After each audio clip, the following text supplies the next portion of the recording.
Hello बच्चों, मेरा नाम है मोहित और आपका स्वागत है हमारे यूट्यूब चैनल स्टडी चैंपियन में। तो जैसा कि आप जानते हो, आपका बीएड फर्स्ट ईयर का जो पेपर होता है लैंग्वेज अक्रॉस द करिकुलम, इससे संबंधित मैं आपके सामने सामने सभी महत्वपूर्ण प्रश्न आपके सामने लेकर आया हूं।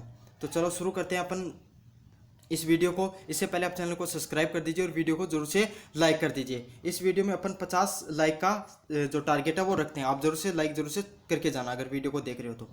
पहला प्रश्न है, भाषा व मातृभाषा का सपरिवार वर्णन कीजिए व भाषा व मातृभाषा में अंतर स्पष्ट कीजिए। तो भाषा व मातृभाषा का सविस्तार आएगा यहाँ पे। सविस्तार वर्णन करना आपको कि पूरा क्या भाषा होती है और मातृभाषा में क्या अंतर होता है, आपको अच्छे से इस चीज़ को वर्णन करना है।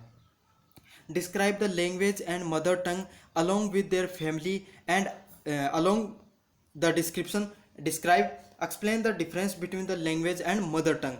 तो आपको जो एक्सप्लेन करना है लैंग्वेज और मदर टंग में क्या डिफरेंस होते हैं, साथ के साथ आपको एक्सप्लेन करना है लैंग्वेज और मदर टंग को। तो बहुत मोस्ट इंपॉर्टेंट प्रश्न, काफ़ी बार पूछा गया अलग अलग विश्वविद्यालय में।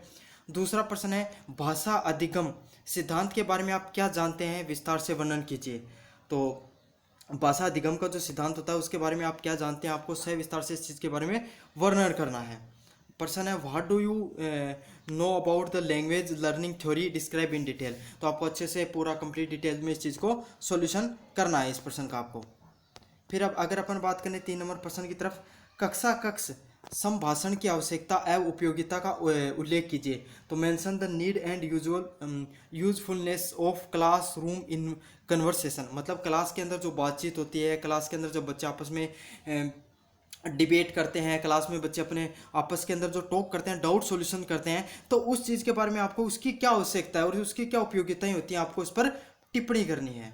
चलो बढ़ते हैं 4 नंबर के क्वेश्चन की तरफ। सविस्तार वर्णन कीजिए। आपको अच्छे से वर्णन करना है किसका, श्रवण कौशल का, पठन कौशल का और लेखन कौशल का। तो ये जो अलग अलग कौशल होते हैं, श्रवण कौशल सुनने का जो कौशल होता है बच्चे के अंदर, पढ़ने का जो कौशल होता है और लिखने का क्या कौशल होता है, उस पर आपको टिप्पणी करनी है।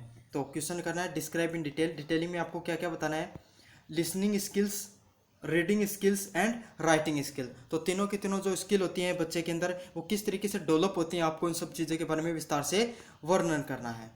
चलो बढ़ते हैं 5 नंबर प्रश्न की तरफ। भाषा प्रयोगशाला से आप क्या समझते हैं, इसके स्वरूप एवं महत्व की व्याख्या कीजिए। तो भाषा प्रयोगशाला होती है, उसके से आप क्या समझते हैं और उसके स्वरूप और महत्व की क्या करनी है, आपको अच्छे से एक्सप्लेनेशन देना है। इंग्लिश में, what do you understand by the language laboratory, explain it's nature and importance. चलो आप बढ़ते हैं 6 नंबर प्रश्न की तरफ।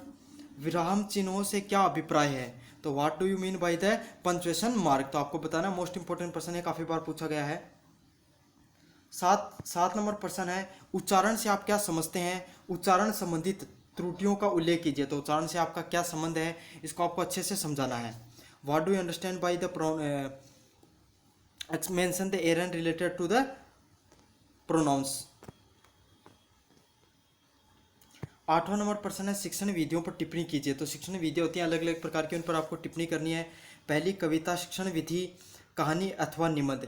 तो comment on the teaching methods, teaching of poetry, story और लेसन। तो ये सब जो शिक्षण की विधियाँ होती हैं, टीचिंग मेथड होती हैं, आपको उन पर एक्सप्लेनेशन देना है। 9वां प्रश्न है, शिक्षण अधिगम प्रक्रिया व भाषा की उपयोगिता का महत्व को बताइए। तो importance the usefulness of the language और इन टीचिंग लर्निंग प्रोसेस। तो ये सभी प्रश्न मोस्ट इंपॉर्टेंट प्रश्न है, काफ़ी बार अलग अलग विश्वविद्यालय में पूछे गए हैं। तो आपको पेपर में जाने से पहले इन क्वेश्चनों को जरूर से एक बार पढ़ के चले जाना। धन्यवाद।